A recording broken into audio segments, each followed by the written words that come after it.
We're so excited to have these excellent panelists with us.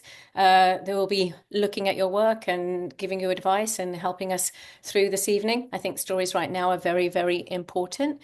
Um, I did want to start with a little story as we carry on, that happened to me today. We have a contest that doesn't actually exist anymore, but it was called Table Read My Screenplay, and it was a shorts contest. And in 2020, there was a writer called Kimberly Tarrong who won this contest with a film called The Ride. It was a really beautiful film about loss, grief, love, and heartache. And it also ultimately had a hopeful message. And our development slate writers, they have a monthly check-in, so they tell us what's happening with them. And she sent us the finished film today. So 4 years after winning the contest, she's recorded the short, she's made it, and it was released 2 days ago. And I watched it this morning, and I cried all the way through it. And she sent a very nice message to us saying, thank you so much in winning that contest and getting that accolade and that belief. It really set me on the journey for thinking that I could make this short. She's also in it, very good, that I could make this short and that I could actually believe in myself and do that. So, sometimes when you're shouting into the dark, or even us when we're kind of listening to people or doing contests and reading projects, we just don't know the effect we're having on each other.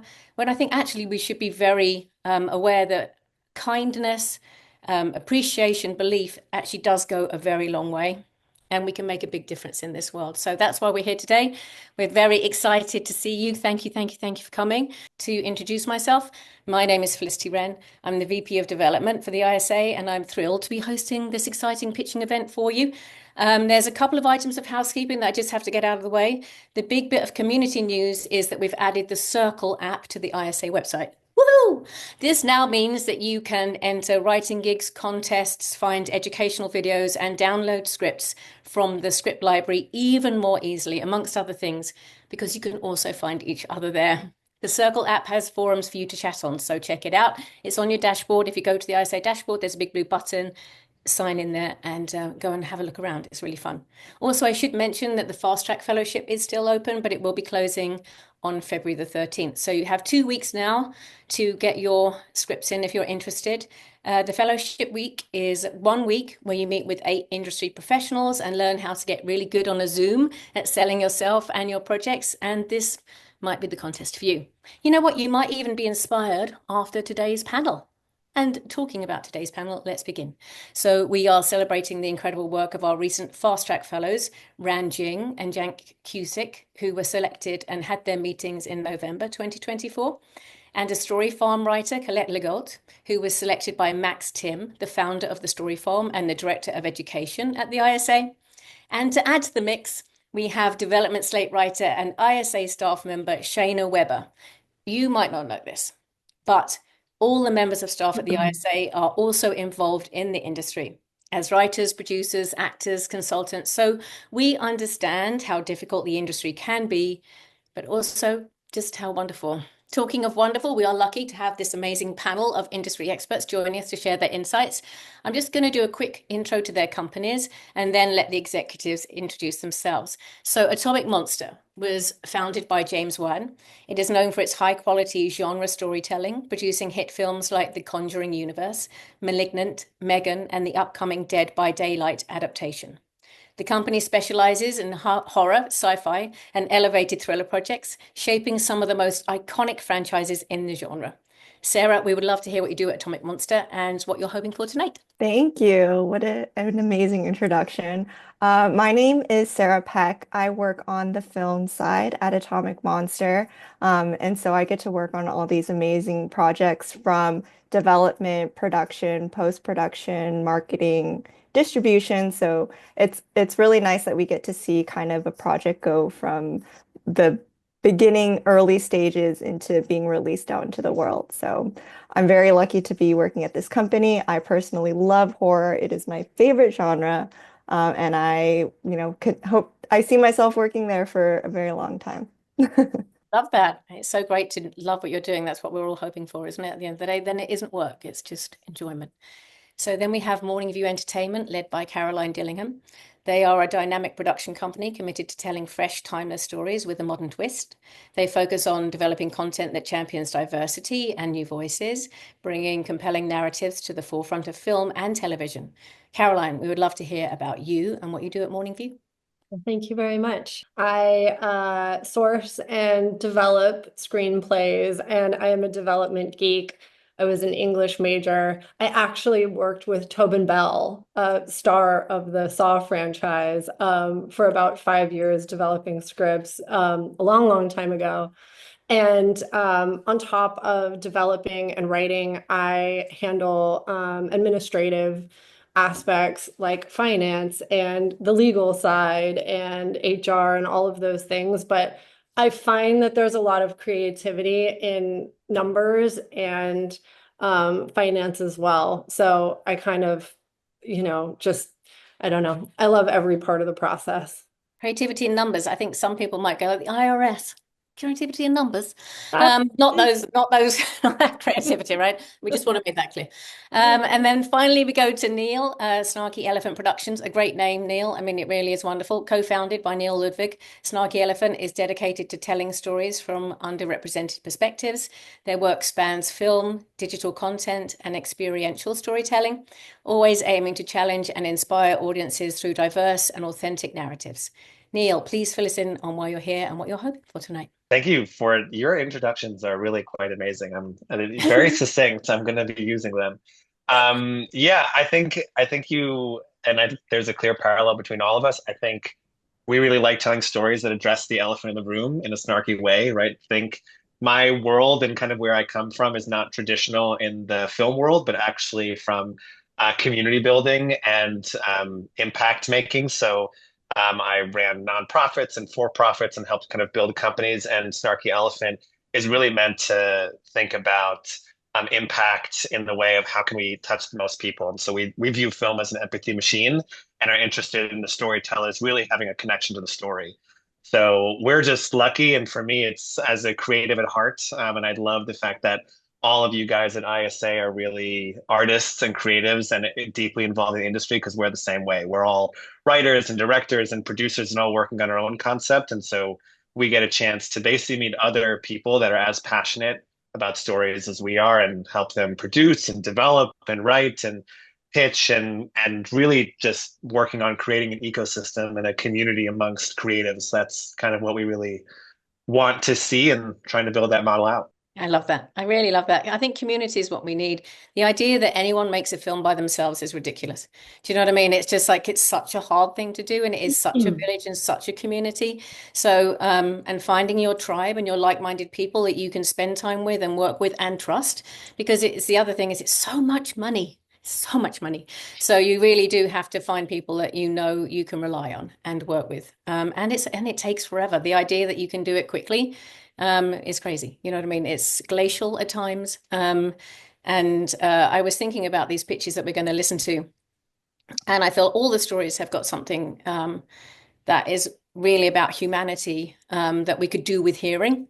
But I know it's going to be about 2 years before any of them, if any of them had a chance for that to happen. So even in the best of systems or kind of like moments for them. But it's good to know and it's good to hear these stories. And I think in about 2 years' time, we're going to need them more than ever. So before we go to the pitches, I'm just going to ask our panelists just a few questions about the industry and then moving to pitching in general. Sarah, I'm going to start with you. Atomic Monster, that's the word, has such a distinct brand. What do you think sets a great genre story apart from the rest? And how do you balance staying true to the brand, the story, whilst also taking creative risks? That is a great question. And I think one of the great things about genre in general is that you're able to weave in some sort of underlying message through this vehicle that is like a fun, entertaining, scary movie. And so something like Megan, it talks about like parenting, especially in this day of like rampant technology and iPad kids and things like that. And it's not something that can really be avoided.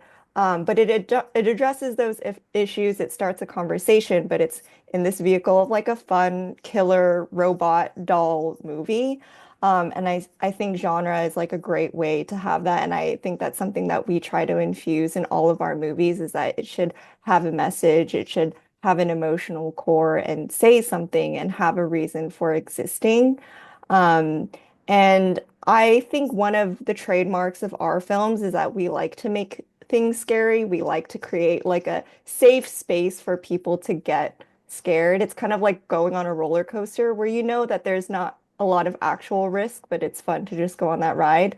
And so with our movies, we like to make sure that it's scary, but also make sure that it's fun. So it's not super bleak at the end, and you're kind of just left with this dreadful feeling. And one of the ways that we're able to take risks and, working with a first-time filmmaker or working with, a writer who doesn't have a bunch of feature credits or television credits under their belt is that we get to work with lower budgets, so we're not dealing with like $50 million plus, movies or like 100, $200 million movies that are superhero movies with a bunch of CGI.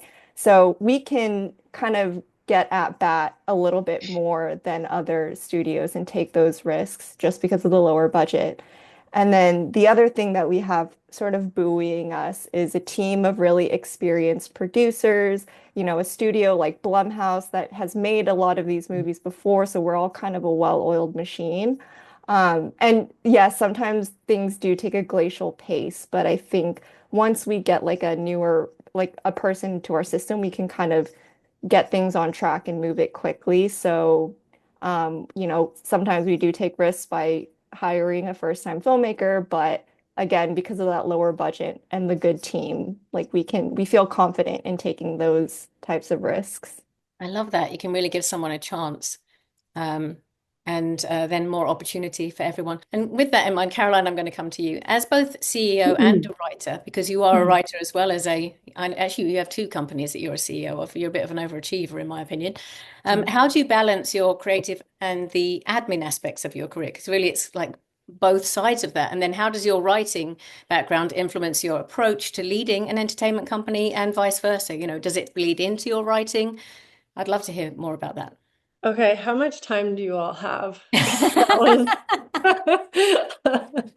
Let me just, are you available tomorrow too? No, thank you so much. Morning View is a subsidiary of Wavelets. So I'm a CEO of Wavelets and our subsidiary Morning View. There's a lot of carryover. Morning View is US facing, and Wavelets is Chinese facing. And so we, for the last 7 years, have been developing content for the Chinese audience and our investors, Alibaba and Media Asia. And just a couple years ago, introduced Morning View to be US facing. And it is so fun. I get to really be freed up in terms of the stories that I look at, and I love looking at stories from new writers.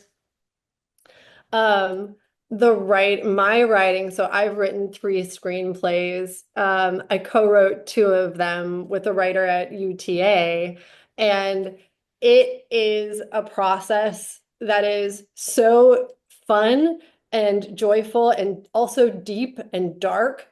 I mean, you have your own dark night of the soul many times. Bottom of the second act happens like on an almost weekly basis. So it gives me such, and it's that rewarding. What you put into it is what you get out. And I truly believe in the incredible process of putting ink and emotion on a page and somebody else reading that. And however much I put into it, they're going to get it. Even if I email them the story, they're going to feel something. And I think that's incredible. So I'm highly energized by writing. I just started writing a horror film as well, which I'm excited about, kind of in line with the substance, which I'm obsessed with.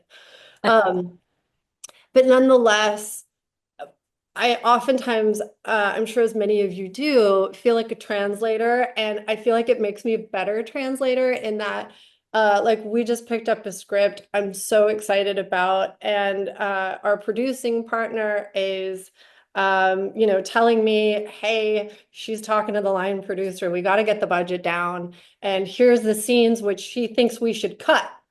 And I'm a writer, so I'm like, oh my God, we want to get the budget down, but maybe we can keep the gem of that scene, and just remove a lot from it. So it really makes me excited and oftentimes efficient, I will say, working with the writer because I have a deep respect for the process and can say, what are we really doing here? And a lot of times that scene comes out, and the writer agrees, thankfully, even more meaningful because we've cut out a lot of the sort of overproduced, what could be distracting. So it's kind of like a rising tide lifts all ships, and it just, I don't know, makes it all like all the more rewarding. I love that. That's so Yeah, cool. I love the fact as well that being a writer is helping you run a company. That's kind of, isn't that the best of both worlds? And something we're very passionate about at the ISA is the screenwriter getting the credit they deserve. Um, I mean, stop being like, I mean, the director does a lot, don't get us wrong, but there's no story without screenwriters. So they should be somewhere at the top you know what I mean, rather than right at the very end. Who's that again? Oh yeah, we changed one line. I need a writing credit. 1 second. No, thank you. exactly. Perfect. Okay, Neil, we're heading to you. With your diverse background in producing and curating and entrepreneurship, have you seen the entertainment industry evolve? And how are you seeing it evolve in terms of inclusivity and representation? And what further changes do you think are necessary for us to really get on an even playing field?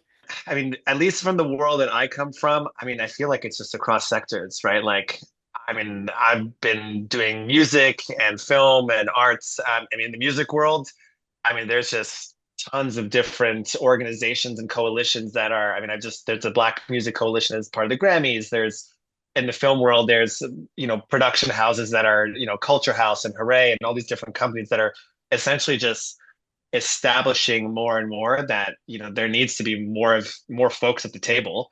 I think the biggest thing that I think I'm seeing, in addition to just like the stats, which I'll there's a few things that like feel really poignant, but I think I'm just seeing more systems being made that are finding ways to introduce new voices. There are more incubators popping up. There are new pipelines popping up. And I think they're just, honestly, I think it's just responsive to the times, right? Because I think audiences in general becoming more diverse. I mean, I think like in less than 20 years, literally half of the US is going to be made up of underrepresented communities, right? I think I mean, there's general trends that if you have, I think the number that I remember reading is if 30% of the cast or more is coming from an underrepresented community, it's like 10 times as likely to become profitable. Right. There's just a number of things just in terms of where we were 15 years ago that you're actually looking at the stats and you're just seeing that it's more beneficial to do it. And I think the business folks are taking more note of it. And I think the entrepreneurs, and I think this is entrepreneurship and like starting companies is looking at a problem and being like, hey, I have an idea for a solution, right? That is different from what already exists. And I think there are just more companies that are doing that stuff. Anti-gravity is super awesome. I love decentralized pictures.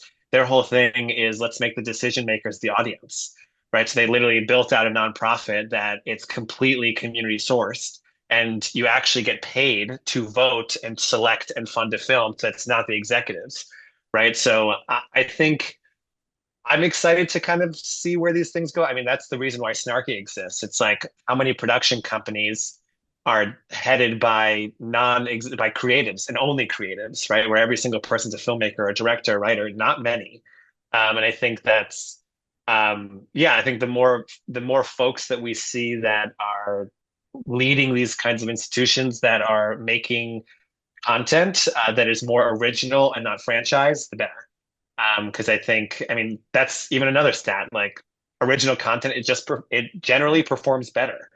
People are tired of seeing the same thing over and over, and I think I think a lot of companies are feeling a little bit less risky because we are coming out of a very uncertain time, pandemic, strikes, all these different things. So um, I think in the next few years, we're going to see a lot of really amazing original content that I'm excited to double down on. For me, it's the remakes. I mean, there's talk of doing the Labyrinth and that, as a David Bowie obsessive, the idea of anyone else wearing those very tight pants where you can see everything, but you shouldn't be looking at it is very, very upsetting to me. I'm sorry, no one can do it but my David, even though he's now not with us anymore. Anyway, the things to think about. And thank you very much. I really enjoyed everyone's kind of point on that. I just wanted now to move a little bit towards pitching.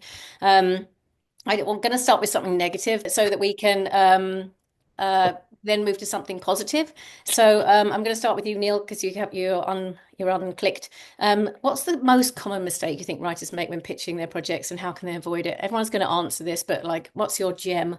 What can we do to be better? It's just really important to kind of showcase who you are. Like just your personality come through. I think we get so stuck up on a script and making sure the lines, right? That at the end of the day, what is going to make someone invest in you is that they believe in, I mean, that's the world of entrepreneurship. They say it's not the idea, it's the person, right? Yeah. If I believe in you and I trust you, I'm going to do that. And I think emphasizing who you are and showcasing your personality and your take, right, which is how you present it and what kind of goofiness or comedic side or weird creative presentation style that's not just I'm reading a script and here's the log line is going to me it says I mean there are a lot of ideas out there, right? You can have an idea and somebody else can take it, but when you are presenting it in your own way, to me, as someone receiving that pitch, it means that only you can make this. So if I want to make this and if I like it, then you're the person I have to talk to because the vision is uniquely yours, and you're going to be able to identify and parse out what is going to make this jump off the page and onto the screen. So I think if you can showcase your personality, that's what's going to be memorable, and not getting too lost in the details. And also, like, I mean, for Snarky, our big thing is, do you have an authentic connection to the story? So it's one thing like, hey, cool, I'm pitching like this rom-com idea, but why is it relevant to you? Right? I just got out of a divorce and of 25 years, and it was a triple heartbreak and blah, blah, blah. And I actually felt the pain and then cheated on this person, right? All of a sudden, it gives you a certain nuance and perspective that gives you credibility and authenticity that just makes it more real. And I think, we often know that the more personal a story is, the more universal it really is, and to connecting to folks. So just not getting too lost in the details and really making it yours. I think that's really true. I think passion and authenticity really do make a big difference. Caroline or Sarah, do you have anything to add? I mean, Neil was very verbose there, so I feel like, he said a lot. I agree. I think a lot of pitches go for plot and go for, especially in the Zoom world, I can easily feel when somebody is reading, which of course is a wonderful benefit and it's a lovely thing, but it's good to just sort of like break away a little bit or have a little bit, a moment of humanity in there, and imperfection goes a really long way because it gives everybody permission to be imperfect. Yes. So yeah, and I agree. I think emotionality is the driving force. If I'm reading a story, if I'm listening to a pitch, I'm really checking in with how I feel. It's not up here. And the more I know about the person in that moment, the more I can go, wow, oh my gosh, this is affecting me really deeply. And that's what's going to make me go, you know what, I'd love to see that script. And if it's in the script, oh my God, now I'm going to pass that script around. I mean, I think you guys both said it very well. The personal connection, I think, is like the one thing you should really like nail. And then I have two like smaller nitpicky things that I've like flagged over the years. One, and this might sound a little crass, but I think it's extremely helpful if you're able to distill your story or whatever you're pitching into like two or three sentences, because most of the time when you're pitching something to someone, they're always trying to sell it upwards to someone else, whether it's you're trying to get financing, you're pitching to an upper executive. So if you can give them that ammo of like, this is what the story is about, like, then you can also see, how would we market this? Like, who is this for? And so that's like the more commercial side of things. Just being able to have your quote unquote elevator pitch is really helpful. And the other thing is when people start pitching and they talk about franchise potential, I kind of go like, whoa, whoa, whoa, I feel like you're putting the cart before the horse. So that's just something that I would be like, it's great that you have this whole world built out, but I don't think you need to try and sell people on, this having franchise potential to sell your like one script for the moment. I love that. Don't get to the end at the beginning, is my summation of that. Yeah, no, I think you're absolutely right. It's because we've been told that it needs to have legs. So now we're like, I mean, and you understand that if you're putting together a series pitch, that there is no way that the ideas that you have in there for a series, you know, for season 4 and 5 is going to be the same, because it could be loads of other writers, loads of other input, and it's going to be completely changed. But this idea that the idea that this idea is big enough so it can last for an amount of time. So I think we do get a bit hung up on that. So that's a very good point. Thank you so much. What is a common reason a great pitch doesn't get greenlit? So, you know, I think sometimes writers are like watching the TV and thinking, I could do better than that. You know what I mean? My script's much better. So what are sometimes the things that stand in the way from actually your script getting made? It's sort of like if I try to hone in on believing in my work, if I've done it the best as a writer, I'm speaking, if I've done it the best I can, and if, you know, at some point it doesn't get to yes, there are a million reasons. There are so many reasons. As you were asking, I was just combing my brain for all of the reasons, and it could be that production house already has a film of that nature that's saying that same thing, or of that budget range. It could be that the producer that they want to work with is on hiatus, the perfect producer for that film. I mean, the numbers, it's really just an infinitesimal amount of different reasons. And I think the most important thing is to believe in the story. And, you know, as everybody was just saying, you know, believe in yourself and the connection to the story and the emotionality of that, and convey that. And I believe the right producer will come along for that story. Also, it's not great to get, it's always great to get a yes, but it's not great to get a yes from a production house that is really going to want to change the structure or the message or the heart of your story. If you bring a, you know, a heartfelt indie that's like a different way into racism into a big, you know, production studio, they're gonna want to dilute that really unique message or moments, likely. So you just never know. And I try to remember that those reasons could be dodging bullets, and just to believe in the work and the story and yourself. I think that's a good point. I mean, I guess that's one thing. Another thing that really helps with you being a writer and a CEO is that you can not take it as personally as maybe some writers do, because you are on the other side of the table too. So that I'm sure that does make a big difference. I mean, the humble brag, which I'm so excited about, just this week, the story we just picked up, it's a different way into racism, so it's at the top of my mind, and it's just so beautiful. When I go back to read it for the 50th time, I cry. And it's funny and joyful and all of that as well. And we just sent it to, and we really tried to retain the uniqueness, and we actually emboldened the writer in some of the things that we thought might be a little bit too much, or, you know, slightly insensitive. We took the chance. My production partner has a really good relationship with a producer on 12 Years a Slave, which won an Oscar. He loved it. And so we've been feeling so validated by that. Just sticking to the message, and not trying to make something for everybody, but really just, you know, believe in it. I think that's a really important one. You cannot please everybody all of the time. Sticking to the message and really believing in it and having faith in it. Okay, well, if everyone's happy, I think we should move on to the pitches. I think this is time. I'm very excited to bring these pitches to you.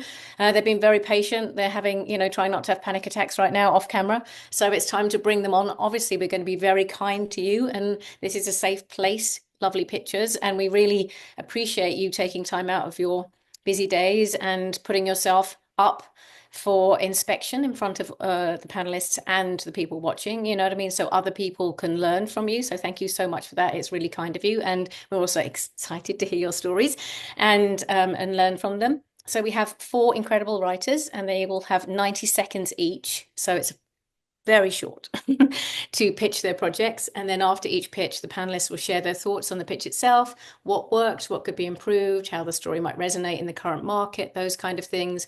But it is a fantastic opportunity to learn what makes a pitch stand out and to also what really appeals to certain industry professionals.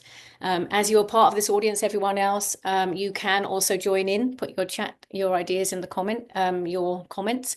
Again, let's be kind. This is a lovely place. It's a community. So let's share inspiring, honest, kind thoughts. Because it's difficult, it's nerve-wracking, but also it is something you can get better at if you keep doing it. Keep flinging your hat in the ring. And with that, we're going to bring up Jack. So this is Jack Cusick. He was a fast track fellow back in November. Looking fabulous, Jack, in your peach. Lovely, lovely, lovely. Yes, I'm here. Good evening. Thank you. Good evening. So we are going to I'm going to go on silent and we're going to let you begin. And thank you very much for being here, Jack, and for going first, 10 stars.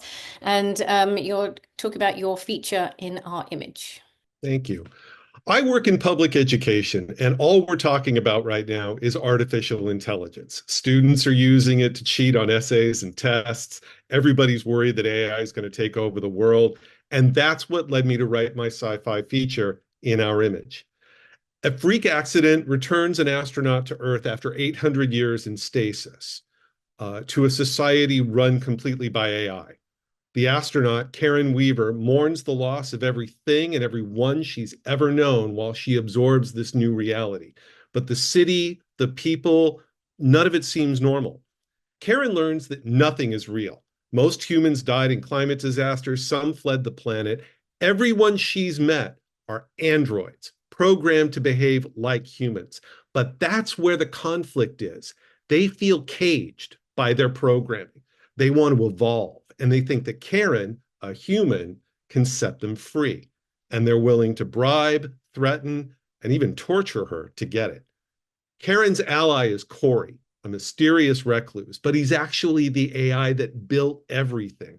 Corey wants to deliver his data to humanity, and he wants Karen's help. She must evade the androids to get back to her spaceship, even using some AI tricks against them.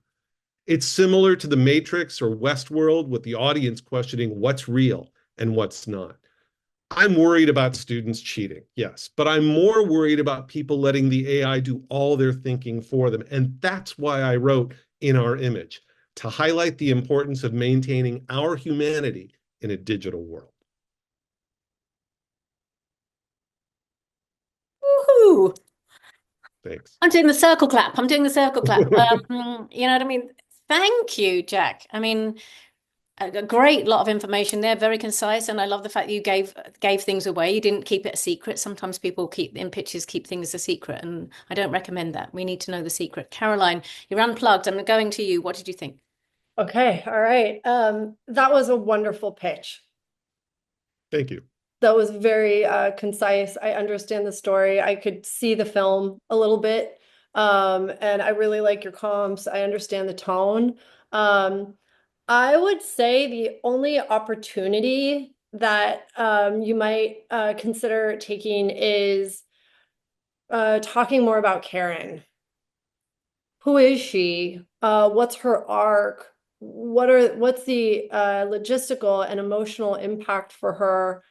You know, even a quick, she comes from XYZ family that, and has a problem with this. And so she has to overcome her fear of, or her, she has to let go of. Something like that, that would make me go, oh my gosh, that's where the emotion is gonna come in for me. And really because who I'll be rooting for is Karen. And can she have that transformation in the film and overcome sort of herself to win the day. Other than that, it was really, really lovely though. Yeah. Thank you. Excellent, excellent notes. Thank you. I appreciate that. I love it. That was good notes. Neil. Yeah, I mean, honestly, I love the energy. I loved you jumped right into the topic and its relevance to you.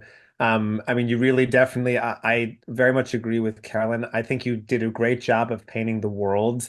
And I do want more from the character. I loved at the end that you spoke about the universality of this, and I think where Carolyn was kind of talking about learning about the characters, I think that's tying those things together.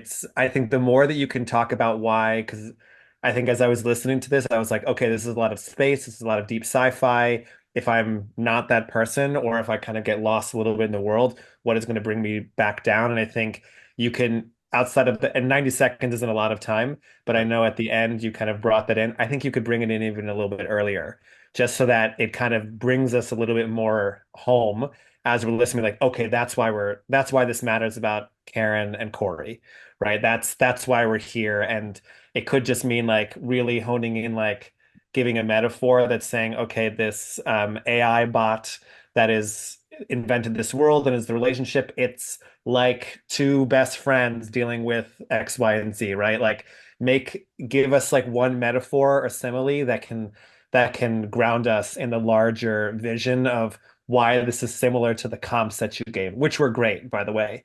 Because the moment I heard that, I was like, oh, okay, like what is Westworld really about? It's about the interdynamics between all those different characters, right? It's not about the Wild Wild West and all those things.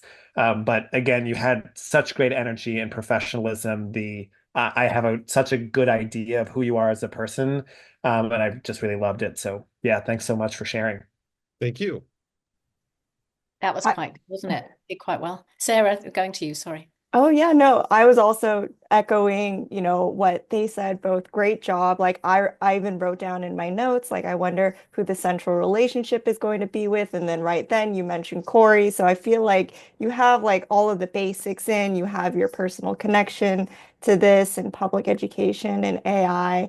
I mean, I don't really have much other critical feedback to give other than what was already said. So great job. Well, thank you all for taking the time, the input. I've been enjoying this entire ISA experience and pitching to you in particular. So thank you. Thank you, Jack. Really well done. And when you want to feel, if you get a moment when this is all done and you can go and sit down and have a little relax, go through the comments. They're very lovely. And and your head can go like, phew, because they're all very nice about what you did, and you did a great job and you deserve it. So thank you very Thank you, much. everyone, in advance for the comments I'm going to read very soon. You can't read them when it's happening, but now you can. You can enjoy it.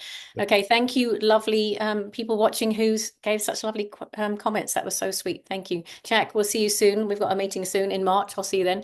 Yep. Now we're moving on to our story farm writer, Colette Legault, with her feature Heavy. So we're going to be calling up Colette. Hello, well done. That was quick. Nice to see you. I did it. Yeah, right now. I'm just going to go off, and then whenever you're ready, you may begin. My name is Colette Legault, and this feature is called Heavy. And the comps are A Bronx Tale meets The Wonder Years. In college, I met Eric, who told us these side-splitting stories of his upbringing and described his childhood as Fat Albert meets half of the Brady Bunch, except the bunch is on welfare, lives in a Puerto Rican neighborhood, and Mrs. Brady's high most of the time. And when I asked him how he survived, he was like, all because of one man, Heavy. Heavy, which is based on a true story, is this heartfelt coming-of-age narrative set in a decaying factory town in the 1970s. It follows Eric, a smart but poverty-stricken white boy whose family is abandoned by his drug-addicted father. Eric clings to the hope that his dad will return, but he's got to grow up fast so that he and his brothers can survive under the strain of their struggling, racist, drug-addicted mother, Janet. But then Heavy, a 500-pound black man with a big heart, steps into their lives. And under Heavy's watch, the bills are paid, there's food in the apartment, and they have a form of stability amid Janet's antics. To give you an idea of what Janet was like, she was a mashup of Janis Joplin, Archie Bunker, and Carol Brady. So what begins as this unlikely relationship evolves into a life-altering bond, with Heavy becoming the father figure Eric never had. And over the years, Heavy's the reason these boys thrive. But as Eric comes of age, his brother, Heavy, and his mother all die in a very short period of time. Eric has nothing left and has to make a choice about his life, and he has to reconcile his own anger along with his own struggles with drugs and alcohol in order to break free of the cycle. I fell in love with the story because of true life Eric's response to all of this tragedy. He loves his life and treats it like a comical side note. I had to write this because it's a deeply emotional story with a lot of humor woven in, because that's how this family coped.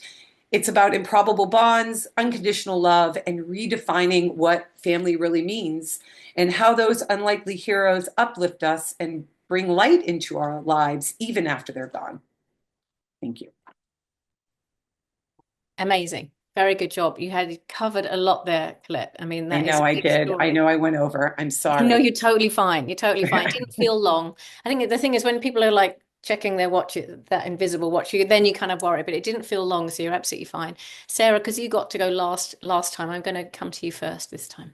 Yeah, I mean, I think as Felicity said, like I had no idea you were running long. I feel like you've painted such a detailed picture with such specific like descriptions, but also kept it very universal for some reason. It's like I felt like I knew Heavy too, just by how well you were describing him and talking about that deep connection.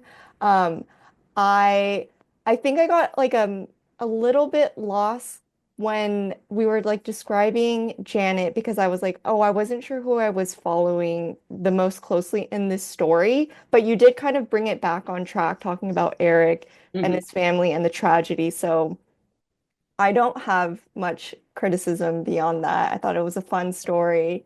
It seems like you have great characters, a lot of emotion. So great job. Thank you. I love it's my baby. I love this story. I've been writing it for a long time. I think that's it. That personal connection really does show there, and that has that passion. Thank you, Sarah. That was lovely. Thank you. Thank you. Neil, would you like to offer some thoughts? Yes. First, thank you. I'll echo what Sarah mentioned. You gave some seriously awesome descriptions very quickly in a very succinct amount of time, and that is a serious feat. I think even in the beginning, I think kind of following a little bit of the model that Jack had earlier. You mentioned the name of the film, and then you dove into your personal experience, and then you went straight into the film. Yes. And I actually got just for a second lost of like, are you talking about the film now, or are you talking about you? And I think it would actually be stronger to say, hi, this is who I am. Here's why this story is meaningful, and then saying, oh, Okay. I'm writing this story, right? And that is jumping off of that because I had to do like a quick double take of like, oh wait, we're not like into the story yet. Like this is you. So I think that would help a little bit. And something else that I've often been told is in terms of comps, I think you did a great job of providing those frames of reference. Somebody once told me that use two, not three. And I think there were a few, maybe one or two times that you actually provided three comps as opposed to two. I could be wrong, but I think it'll help me just Oh, ground you in. mean comps for not for the project, but for the character or Yeah, whatever. yeah, you used it in a few Okay. different spaces, like for the I could do character, that. for the film, and I Yep. think it'll just be like, okay, cool, like it's this meets this, right? Okay. And otherwise, I'm going to start thinking about those things too much, and it's taking me away from your story. And because you have so many details that I want to stay true to, I think that'll help. I think yeah, I mean, those are the main things. Again, like there's so much great. I mean, you did a great job of tying it into the family dynamics and that this really is that story and connecting with the universality.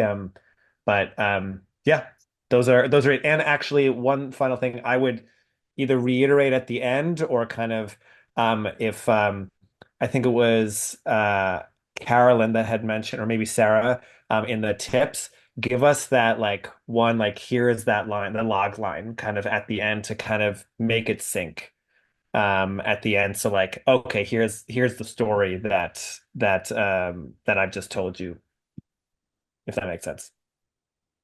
Okay. Yeah. Do you like a log line at the end of the pitch? Well, just like sort of, I think you did a pretty good job in sort of kind of bringing it home with like a nice like a one-line summary of what you just said. Like here's and yeah, I think you did it, but just a little bit like one succinct phrase about what its universality overall. Yeah, Okay. cool. Love that. Yeah. And Caroline, to you. Sure. So great comments so far. That was a wonderful pitch. I want to watch the movie. Like, I feel like I want to go meet Me that too. family and see them. And there's just so much to pick from that's relatable and probably has really profound moments of humor that are fun and funny. And just like family dynamics. And you had me at A Bronx Tale. Like, It's yeah, great. Yeah. great I comp. really did use that as it really helped me kind of do the whole model of this. Yeah. So, Absolutely. So great. And your energy is wonderful. I think one thing, if I were, I'm listening to this and I can feel the family, there were so many characters and names, and comps, she's like Carol Brady.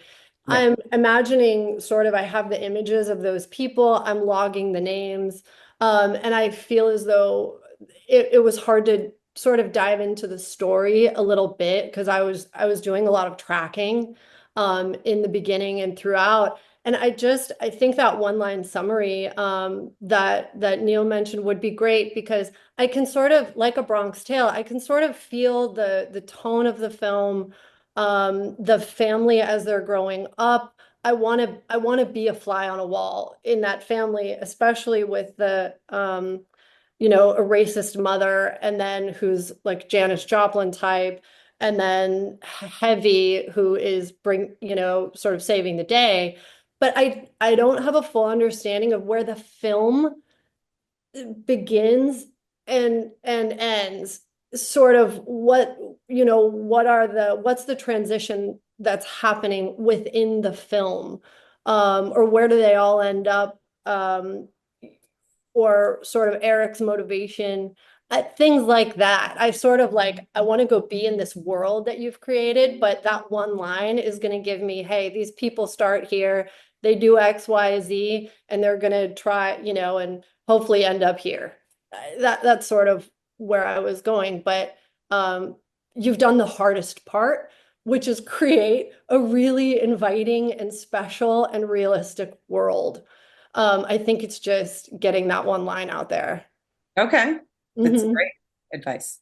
Yeah, I think that really does work. Well done, Colette. Well done. Lovely Thank to you. see you. Thank you so much for taking part. Two more left, everybody. So I'm going to bring up Fast Track fellow Ran Jing and her feature, A Profiled Life. See you soon, Colette. Take care of yourself. Thank And, you. and thank you again for stepping into the breach. Ran, hello, hello. Are you in Singapore right now? Hi. I'm back in Beijing for the Chinese New Year. Oh, okay, perfect. Thank you. Hello? Your connection's a Oh, bit, sorry, my signal is a little it is a little. fuzzy. Yeah, there we go. That's another thing about Zoom is sometimes his signal is a bit crappy. So like there's something to watch out for. But we're gonna stop now and you're gonna go ahead and take it away, Ran. So my name is Ran. I'm here today with a mystery drama called A Profile Life. It's about an immigrant mother pursuing the truth for her American-born daughter. So speaking of immigrant, I immigrated twice to get to the US, first Canada, then the US. So as an immigrant, I feel like you are living in someone else's house. You have to follow their rule. And then you are afraid that if you break any rules, you'll be kicked out. So that's how the mother Melissa feel. Melissa constantly lecture her daughter that we're guests in the country, you have to mind your own business. She is raising her daughter on that philosophy. And until Caroline go missing, before she went missing. So soon after, Caroline also find dad on subway track. And then all the media lights has been shined on Melissa. Is her daughter went missing because she suicided? Is it Asian hate crime? Is it murder? So for Melissa to venture deep into the world to confront all the strangers, to dig through her daughter's life, and then trying to find out what happened to her daughter, the layers of secrets that Melissa unravel, everything is challenging her own perspective of being a bystander in a foreign world. And then ultimately, the story come down to Melissa challenging her own value of what she put in her daughter might be leading to her daughter's death. So through the mystery, I wanted to explore, the shame and fear of an immigrant living in a foreign land. I think the story is very deeply personal to my own immigrant experience, and I was hopefully to shine that light on the minorities. So put it in a genre format. Okay, we did lose you a couple of times at some kind of like Oh, quite important moments. So the daughter Caroline is found dead, and she's found dead on the tracks, and that becomes the investigation. Melissa has to go and try and find what happened to her daughter. Her daughter goes missing, and a profiled life is basically she finds out about her daughter by looking at her online presence and finds out all these secrets. So that is what the title comes from, and with the digging that Melissa has to do. Sorry to fill in for you, Rand, but I just don't want, you know, you're bad. I'm always got bad signal. I literally had to, I unplugged myself for half an hour, the internet, yeah, not me, for half an hour thank today you.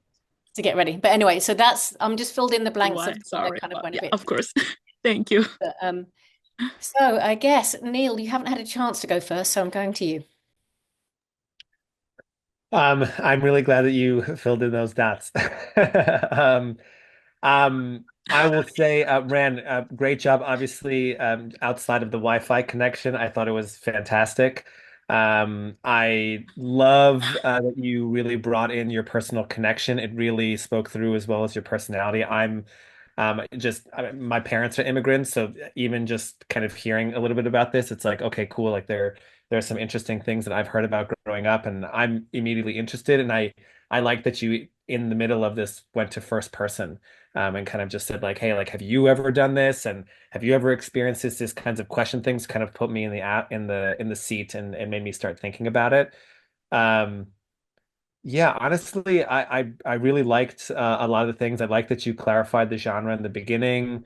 Um, I didn't have a huge amount of notes outside of the connection. I was just kind of parsing out. I think you did a really good job also of talking about just making it clear that this is Melissa's story. This is about her finding information about her daughter, even with the missing pieces from the connection. I was able to parse that out and say this is about her journey and kind of what she's learning about. And yeah, I think honestly that's it. Thank you.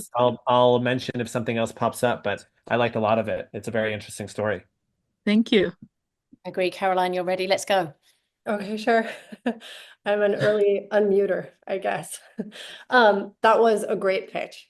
Your energy is wonderful. And as Neil said, you brought yourself into the picture right away. And I think those stories are so poignant right now. And,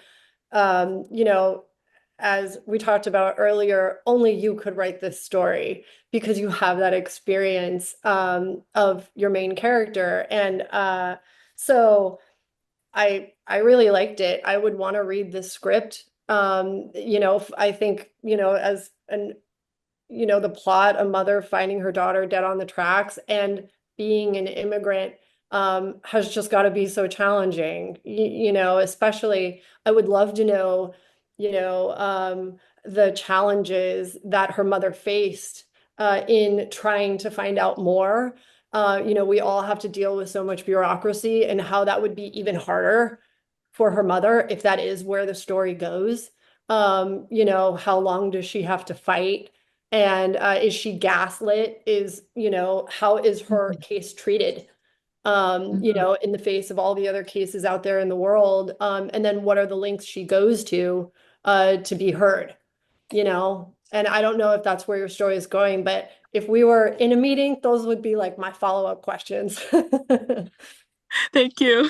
Love that. And it does go there. That's the whole point, is Oh, that she can't nice. speak English her English is very bad.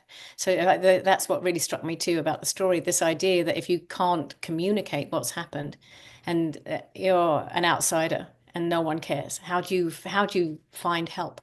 So I think that's a really big part of Melissa's journey and also her understanding of herself. Anyway, Sarah, I'm a big fan of the script, can you tell? Sarah, I would love to hear what you thought. Yeah, I mean, I also thought you did an excellent job. I like give you gold stars also for the analogy you had about like living in someone's house. I think that painted a really great picture. Um, I would love to know like more. I know 90 seconds again is not a lot of time, but hearing more about like the mother-daughter relationship too, and wondering why she feels like she is guilty for her daughter's death. And I'm sure, your story dives more into like who they are as people and what their relationship was like, but I feel like that's something that is gonna really like hook me into the story. But it's like it's already there. I just would love to hear more about that. Um, and I'm trying to like look at my notes, but yeah, I think echoing what people said, knowing that this is an immigrant story and that the conflict is just all around her living as an immigrant, just existing in this world is really sad and tense. And I'm very curious what the ending is going to be. Is there going to be, I mean, her daughter is unfortunately gone, so hopefully there is some emotional resolution at the end. And it's not too sad, but maybe it is, and it's okay to have sad stories. I love that. Thank you, Neil. You got your hand up, so good work. Yeah, I just some additional thoughts that I had. Again, like I would totally want to read this. I'm curious to kind of get a sense of because I think there's a few different focuses here. You're talking about the the relationship between mother and daughter here. So you're really talking about that family dynamics.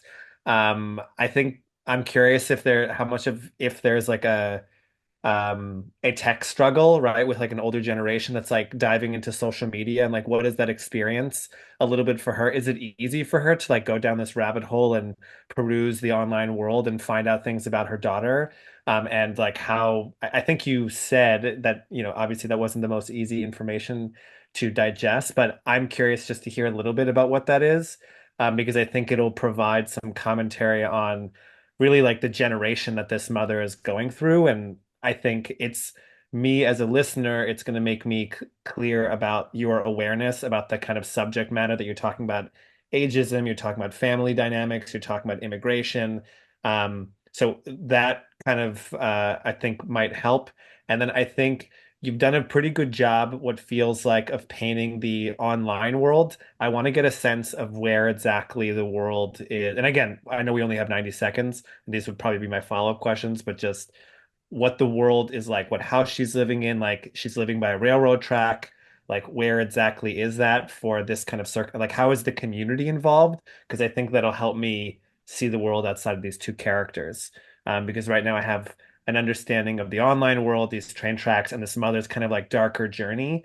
But in terms of like neighbors and friends and police officers and like all these things as they're kind of working, like is this yeah, like what kind of world is it totally suburban? Is it more city? Is it I think that'll just give me a bit more of a vision of what they're facing and what her day-to-day stresses are like. And it'll just give me more information about the Mhm. characters. And sorry, just one more thing to add. I Yeah, did thank you so much. Those notice. are super helpful. Yeah. Oh, I noticed that you mentioned the Stop Asian Hate, which I think is also like it succinctly, I think, also captured something that was very scary Mhm. at a time for us too, because I feel like Asians have that model minority, stereotype, and the fact that people were getting, violently attacked was like it does relate to like, hey, did someone push my daughter into the train tracks, or did she, take her own life? So I just, I thought it was really smart that you kind of added that in. Well done, Ran. Yeah, thank you. Thank you so much. Those are really, really helpful. Okay, that's good. I'm going to have to hurry you off and get in, Shayna. Hope no one minds. Well done, Rand. Lovely to see you again. We'll see you soon. Shayna Weber is up next, and this is our last picture.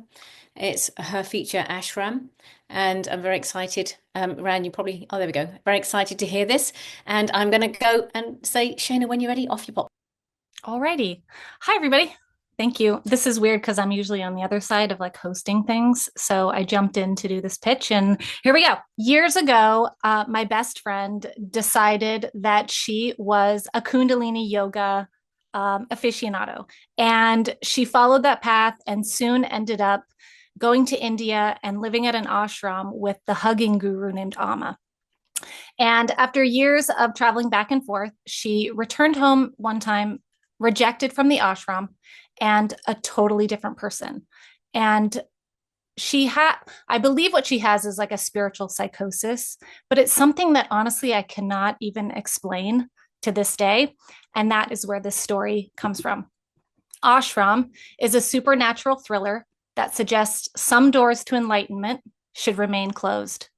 Amanda, an engineer and bit of a lone wolf driven by logic, has her world turned upside down when she receives a bizarre FaceTime call from her free-spirited little sister Caitlin, who's been away on a 2-month yoga retreat. Caitlin's different. She's withdrawn, emaciated, haunted, and the only thing she can mutter is that she's finally found her purpose. After 2 weeks of no contact and mounting dread, Amanda decides to travel to the same scenic ashram where Caitlin vanished. At first, it seems harmless enough, a sanctuary where hippy-dippy travelers worship a guru whose smile never fades. With no trace of Caitlin, Amanda almost gives up until she notices something strange. A singing bell used in the ashram's meditation room has mechanical components that she can't quite understand. When she asks questions, she's immediately stonewalled and assigned to hard labor under the guise of personal growth. And the guru's now constantly watching her. Working endless hours on the farm, Amanda tries to get answers and make allies when she finally spots her sister, skeletal and vacant-eyed, whisked away into another sector with advanced practitioners.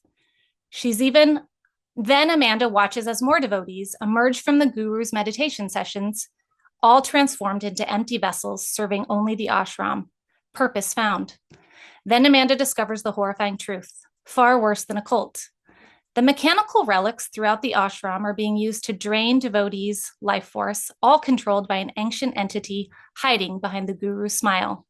To save her sister and the others, Amanda must surrender to the very spiritual practices she distrusts, each ritual drawing her closer to the seduction of absolute freedom through perfect submission.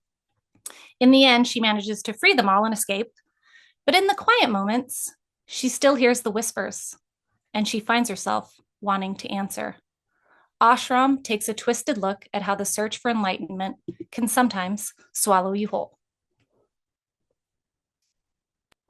I'm sorry, I got chills at that moment. There was that moment when you did that thing, and I just got cold all down my arms. Oh God, ugh. That makes me feel weird. Okay, Sarah, well done, Shayna. Sorry, I think you were supposed to. It was creepy. It was really creepy. Sarah, this is your area. I'm Yes, that was so well done. Also, the skeleton in the back, I really like Oh, sets the thank you. mood, I think. I moved into a little bit. I love that. Like, I feel like when you first started pitching, I felt like we were just friends and you were like telling me some gossip and you're like, hey, you want to hear this cool story about like my friend who had this crazy experience. And I actually think that's a great way to pitch. I feel like sometimes when you're pitching, you want it to feel like a campfire story. And I feel like this felt exactly that. And you had some great like taglines, sometimes the door to the supernatural like should not be open. So again, I think it's a really great job of distilling some of like the key, especially scary moments and like mythology that you're gonna tackle. Um, and I think it's great. I felt like I could see the beginning, the middle, the end of the story.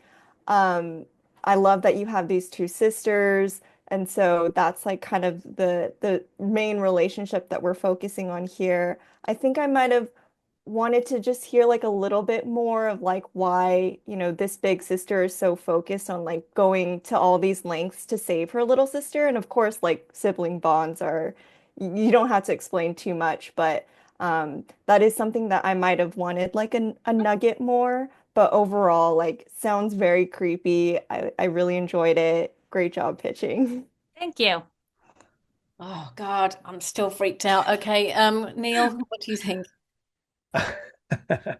Okay, yeah, so echoing a lot of the things that Sarah said, I really loved the energy that even the way the first words you started like years ago totally felt the gossip and the campfire energy and that personal connection. And I think In particular, I really liked the pacing. You were Mm. very calm, collected, and it built good energy. And you gave great clear character descriptions, and I understood the stakes, right? Mm. That this relationship and kind of um, why this is important for the sister to kind of go afterwards. I think as I was listening, and this was clearly like the investigation kind of coming in there. I think the tone with this is a hippie ashram kind of thing, and when you were talking about the supernatural, I realized in my head I was like, oh, this can go a lot of different directions. Is this a drama? Is this a comedy? Is this dark? Is it dry? I think you can give a little bit more clarity on how comedic or not is this because with I think like hippy dippy community, like you could really stylize this. And I think this is probably to your advantage to be making it very clear if you want this to have comedic elements or just completely dark Right. here. So I think that was one thing. I think the first and the second kind of acts felt really, really strong. I thought the third act where you said like, oh great, and then she solved it. I was like, oh wait, like what? Like she did it? Right. I think that you can give a little bit more time. I understand we have 90 seconds, but maybe I would give a little bit more time to the ending if you're Sure. gonna just kind of build it up so well. Um, I think yeah, that's really my only comment, but I would read this. I think it's interesting. And I think it would resonate with a lot of folks. Thank you. I agree. It really is that thing about people chasing their purpose and their dream. It's a big thing right now. Caroline, what do you think? Absolutely. I totally echo what Sarah and Neil have said. And it's a great, great pitch. I really enjoyed it. I felt like something you did well is just navigate like and bounce back between plot and character and sort of the emotionality in the relationship, and then go to where they are in the ashram or how bad Caitlin's getting and then go back to what Amanda has to go through, or now she's kind of surrendering to this spiritual, these people to kind of, find out what happened to Caitlin, which is super scary because, I'm going, oh my God, she's gonna end up like Caitlin. So how is she gonna navigate that? Which was a good question to have. Mhm.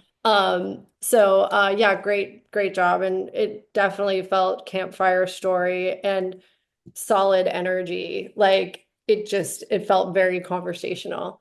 Um, and yeah, I feel the same way. I don't know if you meant to do this or not, but the third act, I was like, oh my gosh, I'm confused, maybe in a good way, but I definitely was thinking, okay, if she got that spiritual freedom, I'm going, what happened to Caitlin?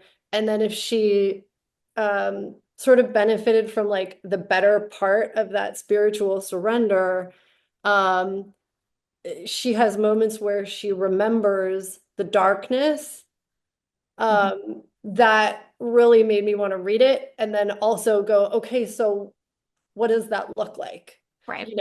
Like where is she by the end of this and where is Caitlin? So if you meant to do that, great, because I'm like, I feel like I'm eating popcorn, like, what happened? I need to know.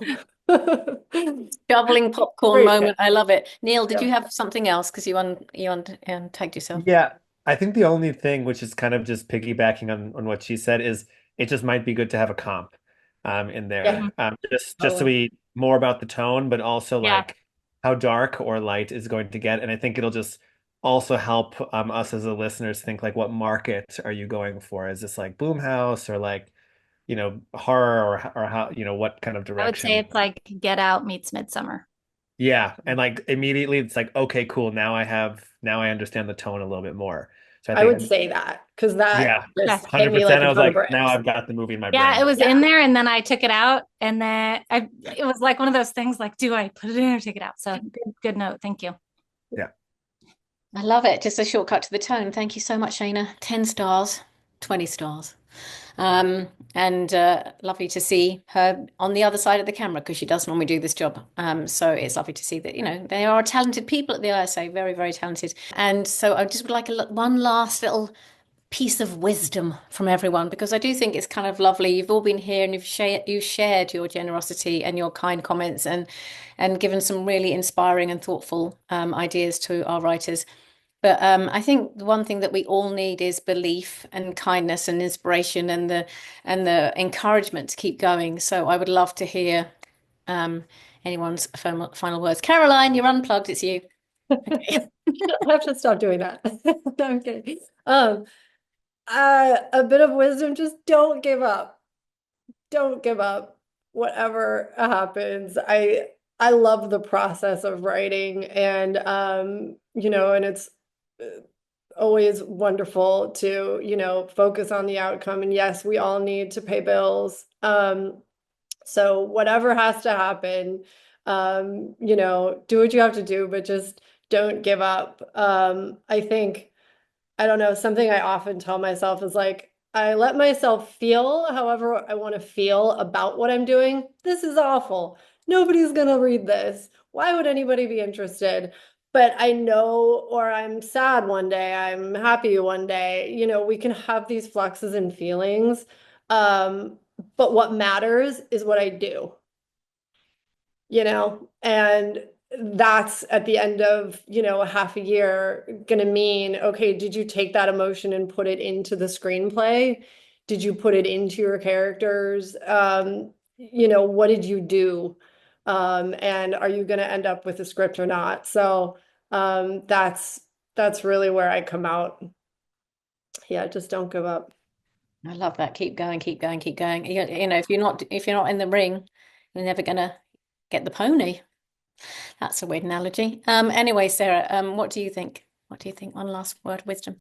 I mean, don't give up. Again, that's like the most solid advice you can get. Development, making movies, making TV shows, it's literally like winning the lottery multiple times in a row because any one thing can go wrong and completely derail you. But also, like, things do get made. So it happens. And, hopefully you have a good support system of people you can trust to give you good feedback without like tearing you apart. Try not to like get too big of an ego and say like no one's giving me good notes or people are like try not to take things personally. Everyone's trying to help each other grow. So it's a long, arduous process, but if you're passionate about it, and you probably are if you're in this industry, like it'll be worth it. So just know it is tough to make things, but that's just the way it is, unfortunately. But it does happen. Things are being made. I love that. Liz just asked where Bella Bella Bing Bong is. And if you don't know who Bella Bella Bing Bong is, that's my cat. That's her extended name. She goes by Bella normally, but the Bella Bella Bing Bong is when I'm feeling super affectionate. But she's on the heated blanket on the bed, Liz, if you're wondering where the cats are. Thank you. Yes, you can always write that down if you want any credit for that lovely analogy of get in the ring, get a pony. You're welcome. I won't copyright it. Neil, your final thoughts, and then we'll be heading off into the night. Felicity, you definitely have a career as a host with all these things. I'm loving it. I would listen to that podcast. Yeah, I mean, I think we kind of touched upon it in a few ways. Like, obviously, it's hard. I think finding your people is huge, and I think like I mean the ISA is like clearly doing that and creating a sense of community. And I think sometimes we think that these decision makers are just like pie high, but I think finding the people that are most around you, it's a thing that's going to take this up. And like it's something that I feel that actually helped me a lot in terms of shaping up pitches and ideas and concepts and like getting things ready. There's a fantastic episode of an awesome podcast. It's The Screenwriter's Life with Meg and I forgot what it is, but it's episode 105 where they interview two Nichols Fellowship winners and they talk about how they won that Nichols Fellowship and what it did. And like it's like five people that they've been doing this writers group every single week for like 10 years. And I think they just are consistently innovating and doing a little bit more and a little bit more and a little bit more. And I know sometimes it's hard to feel that difference, but that's the difference. It's just doing it for the long run. I think the thing that drives me is it's not easy because if it was, everyone would do it. So you're here because you want it bad, and the folks that want it bad enough are gonna break the walls down and go through it. So, but yeah, check out that podcast. It's a really good one. What's it called again? It's Megalophobe, isn't it? What's Yeah, the it's the screenwriter's life. The screenwriter's life. Megalophobe? And then she has another female writer that she writes with, and it's the two of them talking about it. Yeah, it's Megalophobe and Lorian McKenna. There you go. Find Yeah, that. and episode 105. He's the one to watch out for. Well, okay. Thank you. Thank you. Thank you. Honestly, this has been an absolute delight. My first time ever doing it. So thank you for being your kind words, Neil, as well. I appreciate it. Um, I was spent most of the day in a state of mild panic. So it was fun and it was really lovely to share with everybody. And I hope everyone gets something wonderful out of this. And we'll see you next time. And take care, everyone. Stay safe. Look after yourself. Bye for now.